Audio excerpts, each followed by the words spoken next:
السلام يوتيوب، معكم ولد الشعب. موالفين ديما كنناقشوا المواضيع في الضحك والنشاط، ولكن اخر الفيديو شفت كيخليك تبكي واخا تكون انت حزره. واش عباد الله ديال البلاد اللي بغينا نعيشوا فيها حنا بحريه وسلم وسلام، فيها مواطنين مكفوفين كياكلوا العصا وكياكلوا الدق كما كتشوفوا في التصاور.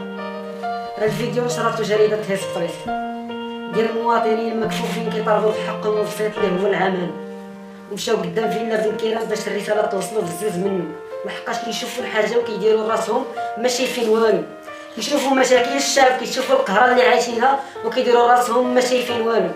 هذه رساله لجلاله الملك محمد السادس حامي حمى الوطن والدين.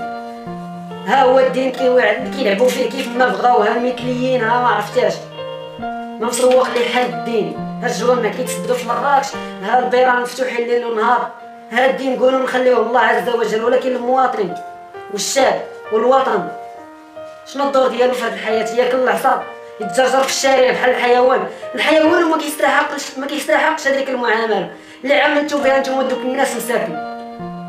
ولا ستيفن كيران ولا اله الا الله محمد رسول الله، حنا راه مواطنين ماشي حيوانات، راه بلا هاد المواطنين ما كنتيش غادي توصل انت لديك البلاصه واللي انت فيها اصلا باش تهضر علينا، باش تحمي حقوقنا، باش تطالب بها، باش تسير هاد الدوله هادي وتخليها غدا لقدام ماشي اللور. حنا راه ماشي في عصر الجاهليه باش ناكلوا العصا بحال الحيوانات، راه عيينا، راه فين ما مشيتي كاين البطاله، في اي دار دخلتي لها غتلقى بطالي، غتلقى عطا حتى قرا في الاخر ما لقاش خدمه. وكتقولوا للشباب ما تبلاوش، كتقولوا للشباب ما ديروش، ما تهاجروش للبلاد. شبيتي يبقى يدير عندك هنا ياكل العصا؟ شبيتي يبقى يدير في هاد البلاد؟ غنيتي تينو نتوما كتاكلوا في الخبز وحنايا كتخليو لنا البابا.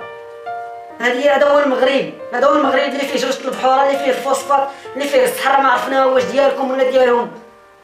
مشاكلكم خليوها عندنا حنا، عالجونا مشاكلنا بسيط، حقوقنا بسيطه اللي هو العمل والماء، يعني شي حاجه بسيطه ما عندناش، حنا ما عندناش. كاينين شي اراضي في شي قناه، شي عربيات ما واصلهم لا ماء لا ضوء. شنو كنتسناو من هاد البلاد؟ الا ما هضرتش انا وهضرت هذاك وما هضرش هذاك، نتسناو العصا. هذه رساله لجلاله الملك محمد السادس. هادشي اللي كنعانيو منه حنا كمغاربه راه بزاف، راه الا ما كانش عندك الفلوس ولا عندك الظهر ولا كنتي ولد وزير ولا ولد فلان، راه ما غاديش تعيش في هذه البلاد مزيان، ما غاتعيش فيها، من غير الا ما كنتيش مبوق ولا ضارب الدنيا بركله وحاضر فيسبوك والشر، ونهار غادي تجي تقلب على المسؤوليه ما غتلقى لا خدمه لا خدمه، وغتاكل العصا بحال خوتك. هذه هي الرساله.